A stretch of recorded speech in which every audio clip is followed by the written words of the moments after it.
सतगुरु महाराज अपने शिष्य संत धर्म से कहते हैं कि हे धर्म, उस परमपिता परमात्मा की, उस प्रभु की प्रकृति की रचना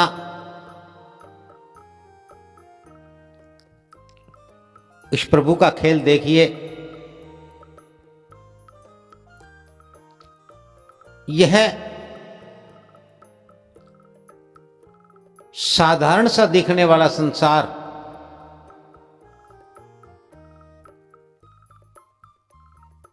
जिसमें जीव जन्म लेता है, जिसमें जीव जीवन जीता है, यह किसी को समझ में नहीं आता। कोई विरला होता है जो इस खेल को, प्रभु की इस रचना को जान जाता है, जान पाता है। कितने प्रकार के जीव हैं इस संसार में, और उन सभी जीवों में एक मनुष्य भी जीव है।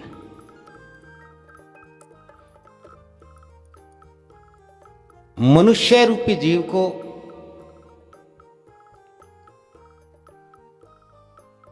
प्रकृति की, परमेश्वर की इस रचना को, इस खेल को जानने का, समझने का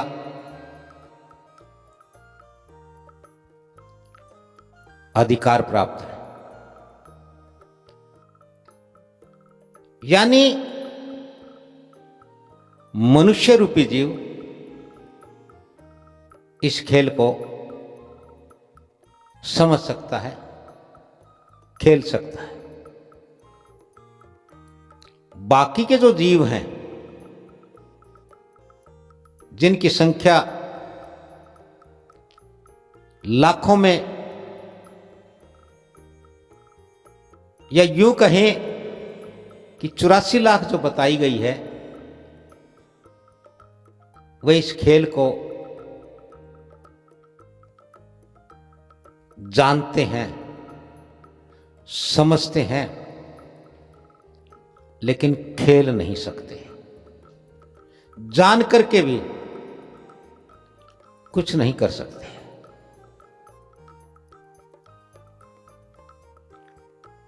परमात्मा ने कितनी सहज,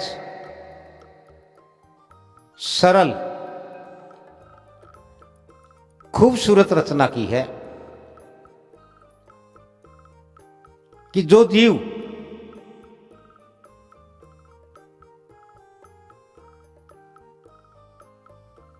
इस खेल को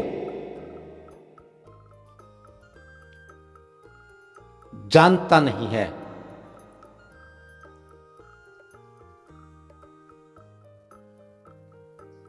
वह इस खेल को जाने, इस खेल को समझे।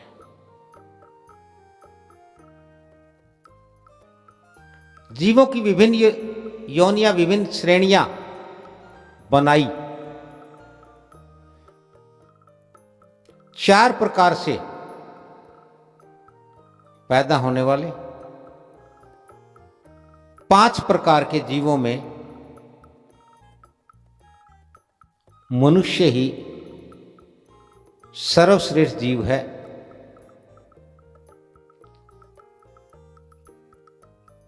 और वो सर्वश्रेष्ठ इसको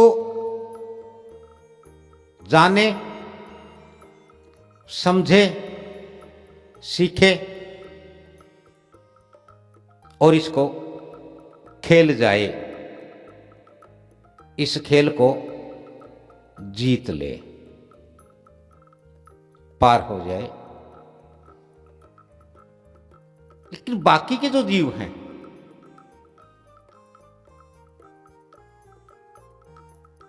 जिन्हें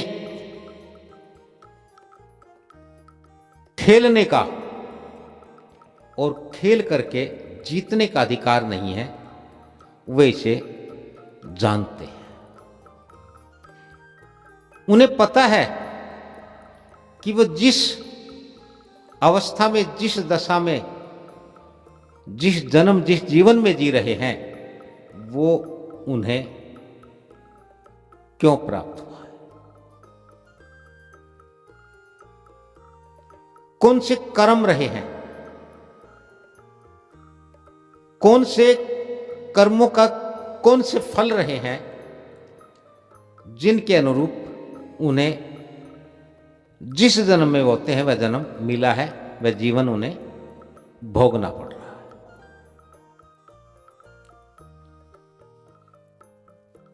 लेकिन उन सब के लिए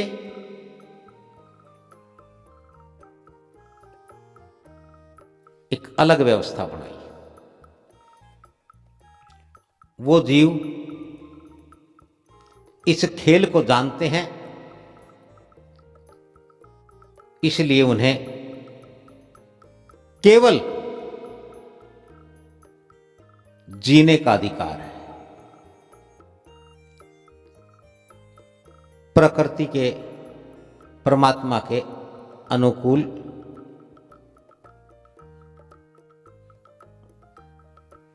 प्रकृति के अनुसार वे अपने जीवन में मनमानी नहीं कर सकते, क्योंकि उनके पास कर्म का अधिकार नहीं है। उनके पास जान करके और मात्र पश्चाताप करने का एक जरिया है, एक अधिकार है कि वो पश्चाताप करते रहें, लेकिन कुछ कर ना पाए, कुछ कर ना सके। और यही कारण है कि वो प्रकृति के अनुरूप, परमात्मा के अनुकूल जीते हुए अपनी अपनी योनियों को पार कर लेते हैं, उनसे मुक्त होते जाते हैं। यही कारण है कि निचले स्तर का जीव, सबसे निचला जीव, सने सने धीरे धीरे प्रकृति के अनुसार, विधि के विधान के अनुरूप जीवन जीता हुआ उन योनियों को पार करता है, उन योनियों को पार कर जाता है। और अंतत उसे, जब उसके सारे पाप कर्म, दुष्कर्म और बुरे कर्म समाप्त हो जाते हैं, उनके फल समाप्त हो जाते हैं, तो उसे मनुष्य का जन्म मिलता है, मनुष्य का शरीर मिलता है।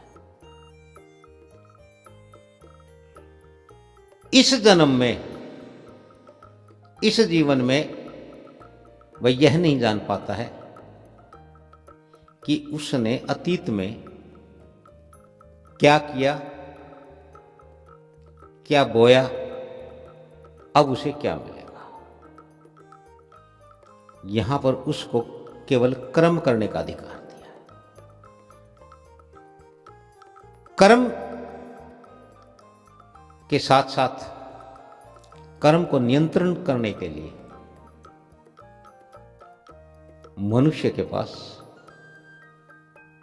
एक शक्ति है, जिसे मन, बुद्धि, हृदय या आत्मा कहा जाता है।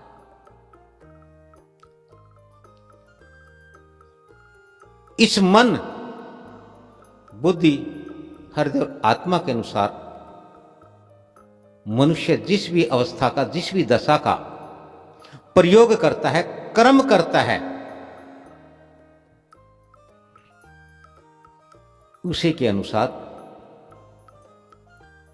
उसको फल प्राप्त होते हैं।